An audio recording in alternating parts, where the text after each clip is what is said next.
Good morning, everybody. Today I'm going to cover three key topics. So we're going to see the global trend first, and then we see what's happening in Thailand at this moment, and see what is the business opportunity in our sector, which is telecommunication and ICT services. Okay. So the global information technology industry surpasses 4.5 trillion in 2017, according to the research consultancy IDC. If the growth expectations materialize at the end of 2018, spending will eclipse the 4.8 trillion mark, like we shown in the slide. And United States is the largest tech market in the world, which is representing 33% of the total, or the approximately 1.5 trillion for 2018. And in the US, and as well as in many other countries, the tech sector is one of the most significant contributors to the GDP. In the aggregated, the Asia-Pacific region, which encompasses Japan, China, Australia, India, and the surrounding countries, account for 1/3 of the total. APEC has increased its share of the global IT pie, driven by the rise of countries such as China and India, and the slower growth rate experienced in parts of Europe and other markets. The vast majority of the technology spending stems from purchases made by corporate and government entities, and a smaller portion comes from the household spending, including the home-based businesses. And the Gartner has categorized the segment of IT spending, including the communication services, which is the largest segment, IT services, device, and software, and data center system, in which the rest has a high growth compared to the communication services. This picture shows the IoT technology development forecast in the metrics of ecosystem, phase and time to reach, and the words in orange alphabet mean the significant technology success during that period. So we have to accept this. IoT is ubiquitous, and everyone pours some knowledge about it. As per the Business Insiders, nearly 6 trillion will be spent on the IoT over the next 5 years. And there will be 24 billion IoT devices connected to the internet by 2020, which is up from 10 billion in 2015. Approximately 69% of the organization have adopted and planning to adopt IoT solution within the next years. And as a result, IoT deployments are now perhaps the most anticipated, but least understood initiative of IT department today. For the IoT ecosystem, is comprised of the entity like smartphone and tablet. The function as a remote to send a command or request for information over the network to an IoT device. And the device will then perform the command or send information back over the network to be analyzed and displayed on the remote. The trend by 2020, nearly 4 out of 5, which is 29% company, which survey have the Internet of Things initiative in place today. And almost half tracks, which is about 40%, customers through mobile app, and 45% use IoT technology to monitor production and distribution operations. However, only 1/4 track that products through the embedded sensors. That survey that the average company can increase the revenue by 16% last year in the area of business in which it had an IoT initiative. And 9% of the respondents attribute a revenue rise of more than 30% of their IoT effort. So this shows that the IoT manufacturing market, in which the market forecast the global IoT in manufacturing market size to grow from USD of 12.67 billion in 2017 to 45.3 billion by 2022.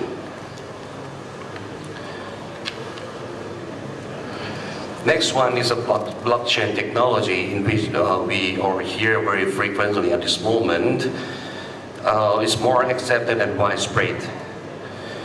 So on the first bullet, the 600 billion is the size of the entire cryptocurrency market by the end of 2017. We consider the pace of growth over the last 12 months. When they start the year, it's just 16 billion. The global spending on the blockchain solution in 2018, according to the IDC, that they state that the year 2018 will be a very crucial stage for enterprise, and they made a huge leap from proof of concept projects to full blockchain deployments. And other leaders in blockchain innovation and integration, the US will continue to invest in blockchain throughout the forecast, spending heavily in financial services, manufacturing, and other industry.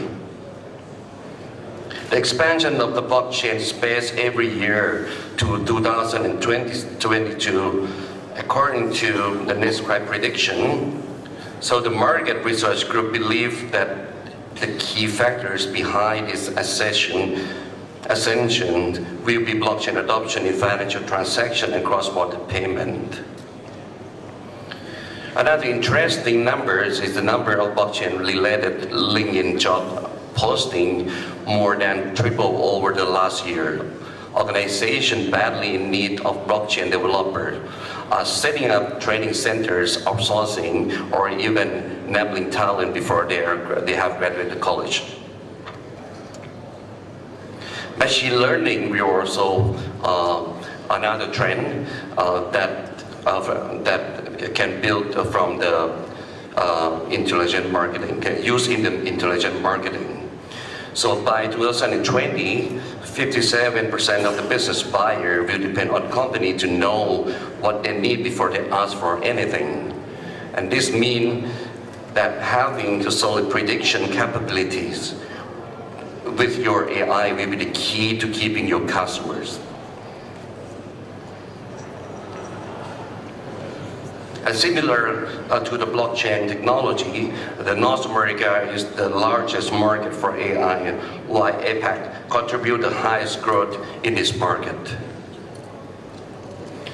So we see that the growth of technology in the next 5 years, as we see a correlation in significant tech trends such as IoT, blockchain, and machine learning, we can divide the key into these three things, which is intelligence. It's how AI seeping into the virtually every technology, and with a defined, well-scoped focus, can allow more dynamic, flexible, and potential autonomous system. For the digital is blending the virtual and real world to create an immersive, digitally enhanced and connected environment. And the mass connection between an expanding set of people, business devices, content and services to deliver digital outcome.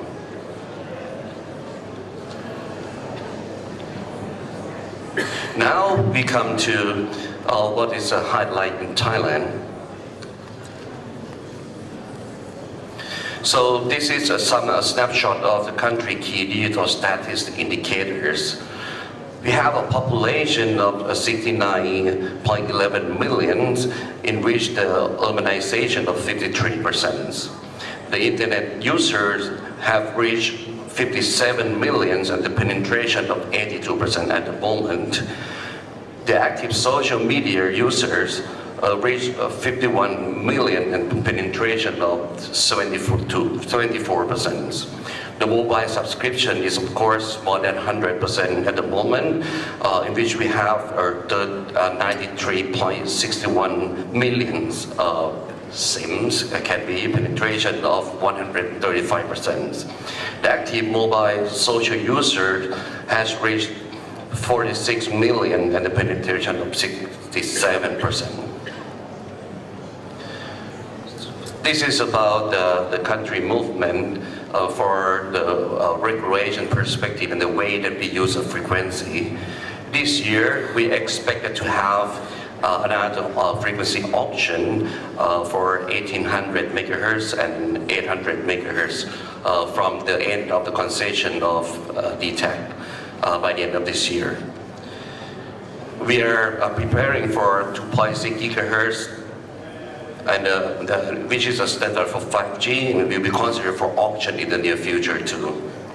4G and LTE are now commercializing, while many other operators is preparing for testing for 5G.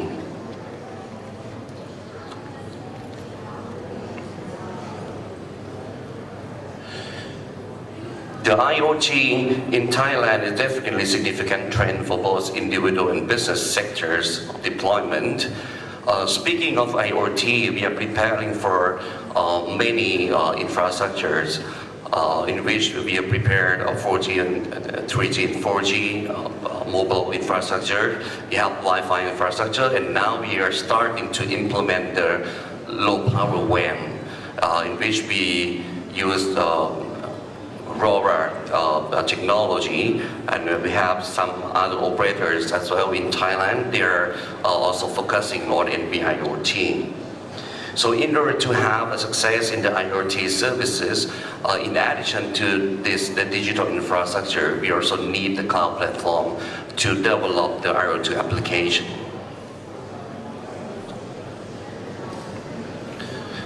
The government also has invested and co-invest with the local and foreign investor to develop the project called the Eastern Economic Corridors. And this investment is very huge. It's focusing to develop an industries, communications, infrastructure, and digital innovation. The government spent more than 3,600 millions on 147 projects, and this is the first phase, which already has been approved for EEC investment in 2017. An estimate of 83.7% of total investment is in Thailand, including the three major cities, which is Chonburi, Rayong, and Chachoengsao.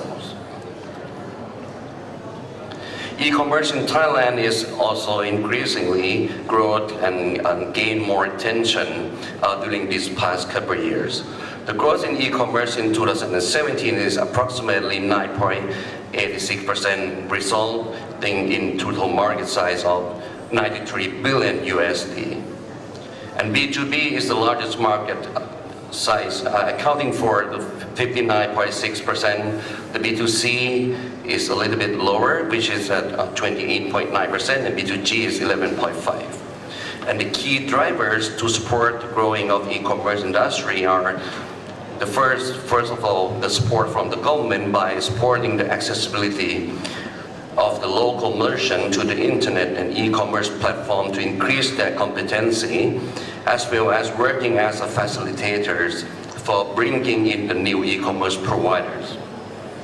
The merchant are looking for a more efficient channel to sell their products to increase the revenue, and also that business exposure in different markets and not limited to only local market. Thirdly, Thai people behaviors and lifestyle are significantly changed during these couple of years, which is shown by the increasing time spending on using the internet, and always use it to buy products and services through e-commerce platform due to its convenience and cost effective and can do it 24 hours. More foreign players are coming, such as from China, South Korea, Japan, Taiwan, Malaysia, and Singapore, to invest in the e-commerce in Thailand, including the business like e-marketplace, e-logistic, and e-payment, which also allow the customers to have more choices of products, price, and also service experience. FinTech is coming, right? And rapid growing, which may be caused the traditional banking business disruption. Now we are promoting the cashless society. We have lots of mobile banking services, internet banking, which has grown continuously in 2017. In order to drive the digital economy, now we have a QR code payment, which has been promoted in many retail businesses. We have initiating on service on financial consultancy using human interaction and automatic advisory technology. And the government has also boosted for FinTech ecosystem development by initiating to set up the FinTech incubators. A couple months ago, the BOT just also have a policy to allow the banking agent to provide the banking services such as money deposit, money withdrawal, and money transfer or payment, and which is now can be done through different entities, channels, in addition to the regular bank postal office or a special financial service entity.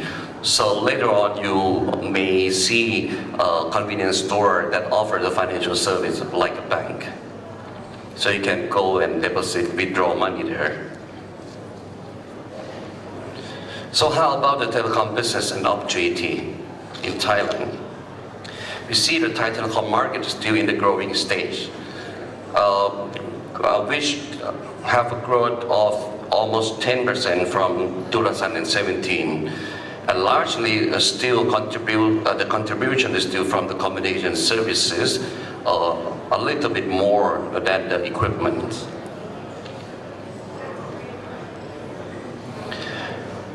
And this market, when we break on the service, I mean the accommodation service consists of several services. We see the drop on the fixed line, also the voice services, which happen in every country. The mobile services still have a growth, and internet services, data communication still have a growth as well, but not very much. We see the shift of the requirement of the customer when the traffic grows very high. So we see that instead of they are using the international internet gateway, they prefer the unbundling services to buy the IPLC instead of the total solution like what we have provided. We see the coming of the SD-WAN is starting to capture the attention from the enterprise customers at this moment. So for Thailand, internet bandwidth still have a high growth, both domestic and international bandwidth.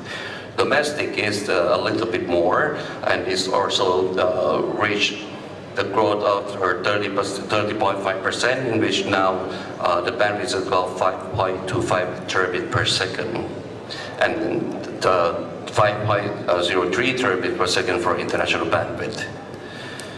We may see the high growth in the domestic bandwidth in the next couple of years due to the content providers, the global content providers is considering to set up the POP or even the data center in Thailand. So if all the contents are localized in Thailand, so we're gonna see very high growth in the domestic bandwidth. And the international bandwidth is still growth from some directions, such as from South China and also from Myanmar. So we see the opportunities on government and business projects. The first one, like I discussed before, is about the Eastern Economic Corridor, which is invested on industry and IT infrastructure in the Digital Park Thailand. Digital Park Thailand is one of the project lists under the EEC. We call EECD. And the business or service development for the smart city project in the upcountry, we already implement the first smart city in Thailand, which is in Phuket, and then we are expanding to Chiang Mai and Khon Kaen later. So e-government development plan is also aiming to integrate all the data, the government data all together, and in order to provide a better government service to Thai population. The challenge in this is, as you may know, the open data platform is very challenging in order to allow the data sharing among different government entity and do the better analytics to get better decision making. So let's talk a little bit about the Digital Park Thailand, in which CAT is pushing forward and also support these projects. So Digital Park Thailand is the destination for global players in the world-class digital nomad to invest, work, learn, and play. It's a flagship project in the Eastern Economic Corridors, plan to support the major digital investment. We divide the area into three main zones, which is the business services zone, the R&D zone, and also the residential zone. The first building that's going to be set up in this area is going to be the IoT Institute, driven by SIPA. Actually, the government also support this building for around 700 million US. It should be start constructing by the end of this year. And then a digital cluster will be promoted in the digital park area, including the computers, hardware, the semiconductors, superconductors, smart device, IoT, robotics, big data and AI, of course, intelligent platform, auto system, immersive content, future on-drop, high broadband, digital tech startup. So what is the opportunity with us?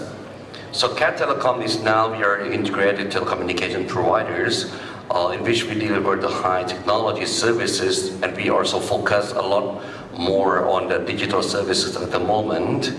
Our portfolio including data communication, internet services, e-business, IT security, and cloud computing. We have a 4G for business and personal users, focusing to support their innovation development. We also collaborate with some major carrier in the world to set up some company. The first one they call 3Pay, in which we collaborate with SK Telecom and KCP, Korean Cyber Pay, to set up the omni-channel payment providers in Thailand. We are also one of the Acacia Communication shareholders, in which the companies cooperate among 4 leading telecom communication providers in the region. And as you might hear about the new to restructuring the CAT and TOT, the government has a plan to spin off the 2 new companies they call National Broadband Network Company and Neutral Gateway Data Center Company, in which we're going to combine some international and domestic assets between us and set up and run in the new 2 subsidiary. So we're going to have more assets play to provide service to our customers, and we'll have a more efficient operation on those 2 entities. In order to reach our goal, we have developed a service in the digital platform and ecosystem.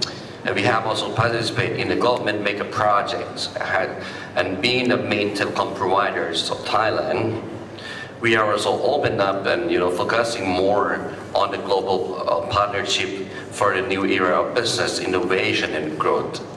And as I said that we are now focusing toward the digital providers, so we are collaborate with many global partners to develop those products and try to have more empathy on our customers to see how we can serve the customer better. So what we are looking for is a business partnership aiming to develop innovation service to fulfill our customer need. And CAT is actually open for the partner eagerly in developing digital services And we have a strong domestic international infrastructure in which can support those kind of digital services. And in addition, we also have nationwide sales channels in Thailand, especially we have a large portfolio on government enterprise and also in the mass market.